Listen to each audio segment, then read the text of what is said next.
Hi there, everyone. Chief Meteorologist Bill Bellis. Been a wild last couple of days. It's been rather spring-like here over the last 2.5 months. We are on pace for the warmest meteorological winter on record. Different ball game here as we continue to track a parade of storms. First yesterday was a quick hitter. That was in and out. This storm system coming in, packing a lot of wind, some rain, and a much colder storm system aloft, so that could bring the snow levels maybe down just below 4,000 feet. So in the foothills, we might see some slushy wet snow, especially just before sunrise. So we're looking at a recap from today. This is our Black Mountain camera. First time this month we've had a high temperature below normal, and you can see the clouds just sitting right over the spring mountains. We are waiting for something to push that moisture off the mountains and down into the valley. And as we look at some of those wind gusts out there, very similar to what we had yesterday. I know it was a tough night sleeping last night. Unfortunately, wind advisories back in effect overnight and into the morning hours. We had a peak wind gust at Harry Reid,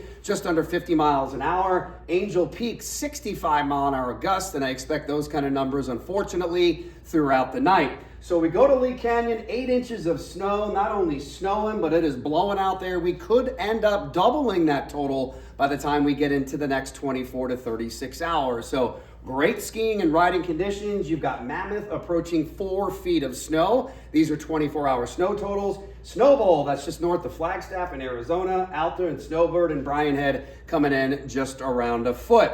So as we go to the radar, we're just starting to see just some light sprinkles kind of leaking out over the mountains down along the west side of the Beltway, and a steady light snow, but that wind is whipping some of that snow around.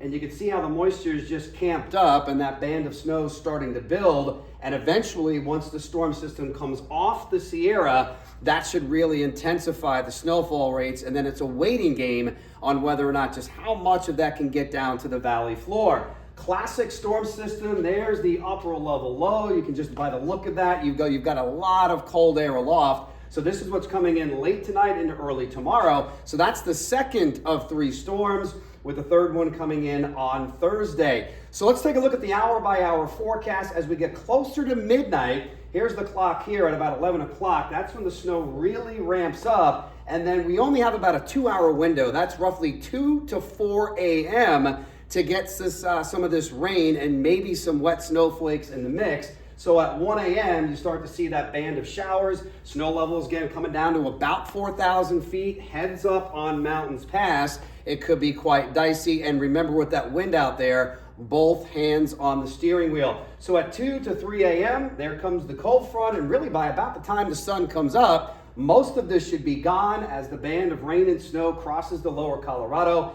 That's at 6 o'clock in the morning. So if you're not even getting up until then, you may miss some wet snow falling across the valley. And then on the backside of the storm system tomorrow afternoon, some lingering snow showers, but generally a dry day here across southern Nevada. So we're looking at the highest peaks in the Spring Mountains, an additional 10 to 20 inches from Griffith to Charleston Peak and Lee Peak, but elevations around 6, 7, 8,000 feet, and that includes the village of Mount Charleston, looking at possibly up to a foot of snow. Up in the southwestern portions of Utah, that's Washington County, another 10 to 20 inches above 8,000 feet, and that includes Bryan Head. The wind, it's going to be another rough night out there. Wind gusts here in Las Vegas, just over 30, but areas from Mount Charleston down to Red Rock Canyon, already seeing wind gusts 40 to 45.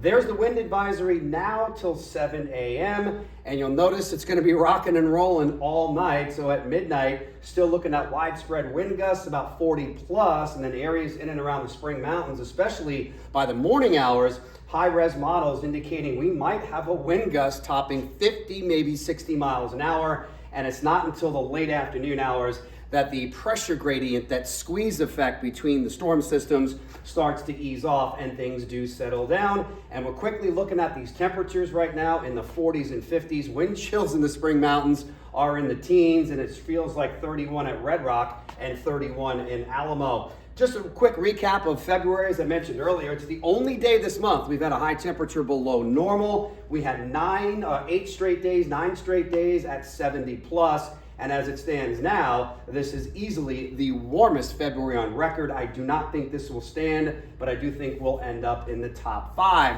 That's it for now. We'll have another update coming up just before midnight. And as always here at News 3, we're keeping you and your family safe and ahead of the storm.